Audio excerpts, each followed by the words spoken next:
Hello friends, welcome to UK तैयारी। आज हम डिस्कस करेंगे शिक्षण अभिरुचि से संबंधित कुछ महत्वपूर्ण प्रश्नों को। तो आइए जानते हैं कैसे क्वेश्चंस पूछे जाते हैं एग्जाम्स में। तो पहला क्वेश्चन देखिए इसमें, निम्नलिखित में से शिक्षक के कौन से निजी गुण शिक्षण को प्रभावित नहीं करते हैं। ठीक है, पूछा है कि कौन से ऐसे जो निजी गुण हैं शिक्षक के जो कि शिक्षण कार्य को प्रभावित नहीं करते हैं। तो ऑप्शन है इसमें संवेदनशीलता, सामाजिक कुशलता, दयालुता या प्रबंध क्षमता। ठीक है, तो देखिए इसमें कौन सा ऐसा गुण होगा जो कि शिक्षक के शिक्षण को प्रभावित नहीं करेगा। ठीक है, तो देखिए इसका जो बी वाला ऑप्शन है सामाजिक कुशलता, यह ऐसा गुण है जो कि शिक्षण को प्रभावित नहीं करता है। ठीक है, संवेदनशीलता होनी आवश्यक होती है शिक्षक में, दयालुता भी होनी आवश्यक है और प्रबंध क्षमता का भी होना आवश्यक होता है। ठीक है, तो ये तीन चीज़ें तो प्रभावित करती हैं शिक्षक के शिक्षण को, लेकिन सामाजिक कुशलता, सामाजिक रूप से वो कुशल है तो वह शिक्षण कार्य में किसी तरह से प्रभावित नहीं करता है।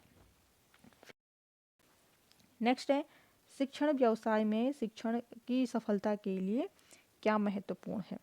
ठीक है, तो शिक्षण व्यवसाय में शिक्षक की बात अगर करें, शिक्षण को सफल बनाने के लिए क्या कौन सी चीज़ महत्वपूर्ण होती है। तो ऑप्शन है इसमें समुदाय की संपन्नता, शिक्षक की कुशलता, शिक्षक की शैक्षिक योग्यता या प्राचार्य का सहयोग। ठीक है, तो इसका जो राइट आंसर होगा वो है ऑप्शन बी, शिक्षक का कुशल होना बहुत ज़रूरी होता है शिक्षण को सफल बनाने के लिए। फिर है इस पर नेक्स्ट क्वेश्चन देखिए, शिक्षण व्यवसाय तभी उन्नत हो सकता है जब, ऑप्शन है शिक्षक सृजनात्मक विधियों से पढ़ाए, वेतन योग्यता अनुसार मिले, शिक्षक स्वयं नई प्रयोग करें और नई विधियां निकालें, या जिसके सामने छात्र शांतिपूर्वक पढ़ते रहें। ठीक है, तो जो शिक्षण व्यवसाय है वह कब उन्नत होगा, जब शिक्षक स्वयं अपने नए प्रयोग करेंगे और नई विधियां निकालेंगे पढ़ाने के लिए। ठीक है, तो शिक्षण व्यवसाय उन्नत होगा। फिर इसमें नेक्स्ट क्वेश्चन देखिए, शिक्षक के दृष्टिकोण से छात्रों को, ठीक है, तो जो शिक्षक का दृष्टिकोण है उससे छात्रों को क्या होना चाहिए। तो देखिए ऑप्शन है इसमें शिक्षकों से बहस करने की अनुमति नहीं होनी चाहिए। नेक्स्ट है अधिक सज संवर कर आने की आज्ञा नहीं होनी चाहिए। फिर है अधिक धन करने की आज्ञा नहीं होनी चाहिए। फिर है खाली घंटों में गुट बनाकर बैठने की आज्ञा नहीं होनी चाहिए। ठीक है, तो जिसका जो राइट आंसर होगा, शिक्षक की दृष्टि से छात्रों को अधिक सज संवर करके नहीं आना चाहिए विद्यालय में।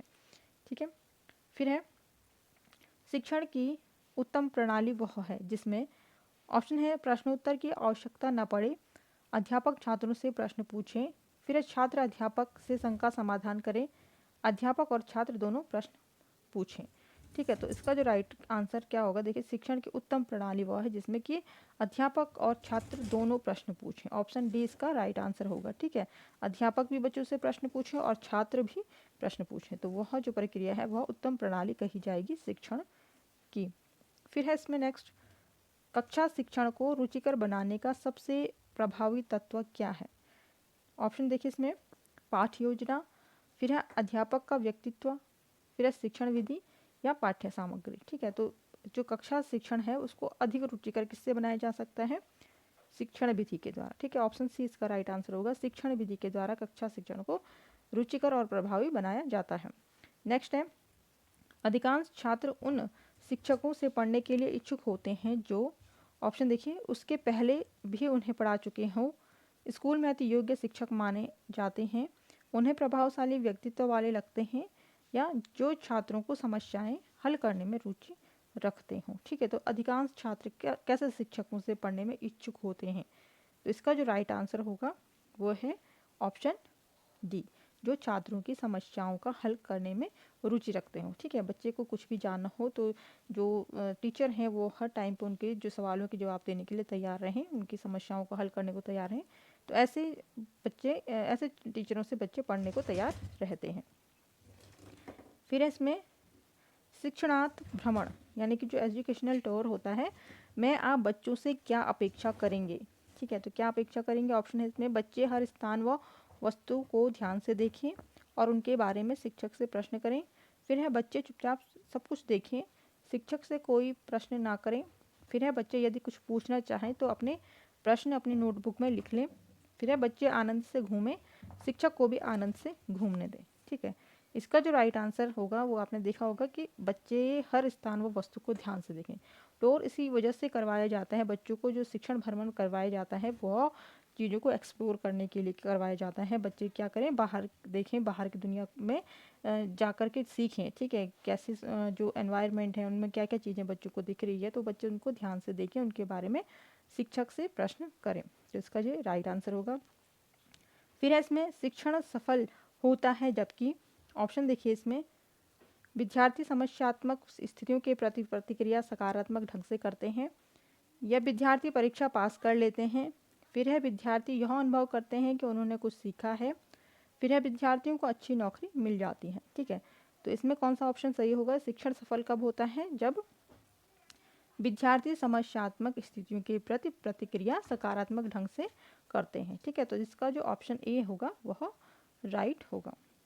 फिर है इसमें नेक्स्ट, शिक्षण एक सीखना होता है, ठीक है। तो इसका जो ऑप्शन देखिए, शिक्षण एक सीखना होता है केवल कक्षा के कमरे में और घर दोनों में, केवल घर में, ना तो घर में ना ही कक्षा के कमरे में, ठीक है। तो शिक्षण कार्य यानी कि जो सीखना है शिक्षण में, तो वह कब होता है, बच्चे कब सीख पाते हैं? तो इसका जो ऑप्शन है बी, तो वह राइट है। कक्षा में भी बच्चे सीखते हैं और कक्षा के बाहर यानी कि घर के द्वारा, घर में भी सीखते हैं बच्चे, हर तरह से सीखते हैं। कोई भी व्यक्ति है वह जीवन भर किसी न किसी चीज़ से सीखता ही रहता है। वो सीखने की जो प्रक्रिया है वह कैसी है, जन्म से मृत्यु तक होती रहती है एक व्यक्ति के जीवन में, ठीक है। फिर इसमें नेक्स्ट, एक अच्छे शिक्षक को शिक्षण विधियों का ज्ञान अवश्य होना चाहिए क्योंकि, ठीक है। तो ऑप्शन देखिए इसमें, इससे शिक्षण अधिक प्रभावशाली हो जाता है, इससे शिक्षण कार्य जल्दी संपन्न किया जा सकता है, इससे शिक्षण कार्य आसानी से किया जा सकता है, इससे शिक्षक को आत्मविश्वास मिलता है, ठीक है। तो इसका जो राइट आंसर होगा वो क्या होगा? पहले क्वेश्चन को समझ लें कि एक अच्छे शिक्षक को शिक्षण विधियों का ज्ञान अवश्य होना चाहिए। उससे क्या होता है, शिक्षण विधियों का ज्ञान होने से क्या होता है, जो शिक्षण है वह अधिक प्रभावशाली हो जाता है। तो ऑप्शन ए इसका राइट आंसर होगा। नेक्स्ट है, अच्छे शिक्षण को विकसित करना चाहिए, ठीक है। तो ऑप्शन देखिए इसमें, शिक्षकों के ज्ञान पर निर्भरता, अभिभावकों की सहायता पर निर्भरता, अपने समय के अध्ययन पर निर्भरता, या पाठ्य पुस्तकों के नाम पर निर्भरता, ठीक है। तो इस अच्छे शिक्षण को विकसित करना चाहिए अपने स्वयं के अध्ययन पर निर्भर होकर के, ठीक है। अपने स्वयं के अध्ययन पर निर्भरता होनी चाहिए अच्छे शिक्षण को विकसित करने के लिए। नेक्स्ट है इसमें, शिक्षण एक प्रक्रिया को भली भांति सम्मिलित करता है, ठीक है। शिक्षण एक प्रक्रिया की भांति सम्मिलित करता है। ऑप्शन है इसमें, केवल विद्यार्थी एवं शिक्षक, विद्यार्थी शिक्षक एवं माता, या विद्यार्थी शिक्षक एवं पाठ्यक्रम, ठीक है। तो जो शिक्षण एक प्रक्रिया जो है वह, उसमें क्या क्या सम्मिलित किया जाता है, शिक्षण में किन किन जो तत्व है उनको सम्मिलित किया जाता है। तो इसका जो राइट आंसर देखिए, ऑप्शन डी इसका राइट आंसर होगा, ठीक है, विद्यार्थी शिक्षक एवं पाठ्यक्रम। नेक्स्ट है, निम्नलिखित में से दृश्य श्रव्य उपकरण है, ठीक है। दृश्य श्रव्य उपकरण देखिए, इसका जो ऑप्शन है रेडियो, टेलीफोन, दूरदर्शन, या ग्रामोफोन, ठीक है। तो दृश्य श्रव्य यानी कि जिसे हम देख भी सकते हैं और सुन भी सकते हैं, तो ये ऐसा उपकरण कौन सा है? ये होगा दूरदर्शन, ठीक है।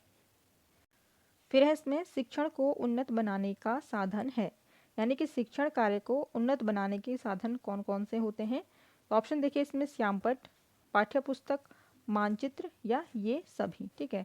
तो शिक्षण कार्य के लिए श्यामपट्ट का होना भी आवश्यक होता है, पाठ्यपुस्तक का होना भी आवश्यक होता है, मानचित्र जिसे कि हम शिक्षण सहायक सामग्री में इस्तेमाल करते हैं उसका होना भी आवश्यक है, यानी कि इसका जो राइट आंसर होगा वो ये सभी होगा, ठीक है। शिक्षण कार्य में ये साधनों का होना आवश्यक होता है।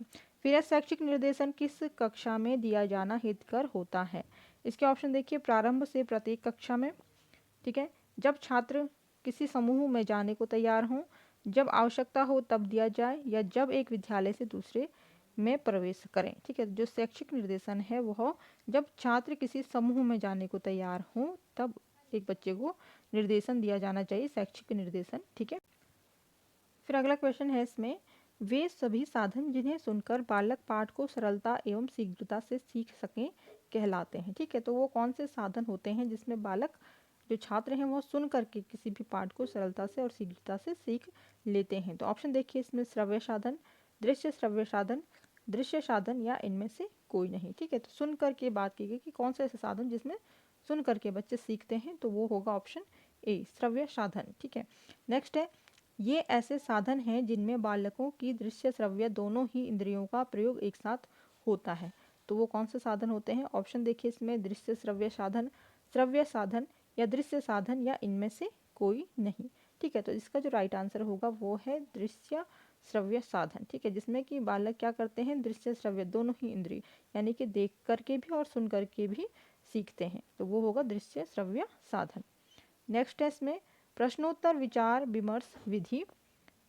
ऑप्शन देखिए इसमें अच्छी है क्योंकि इसमें अध्यापक को कोई तैयारी नहीं करनी पड़ती है। नेक्स्ट है बालकों में निरर्थक बहस की आदत डालती है।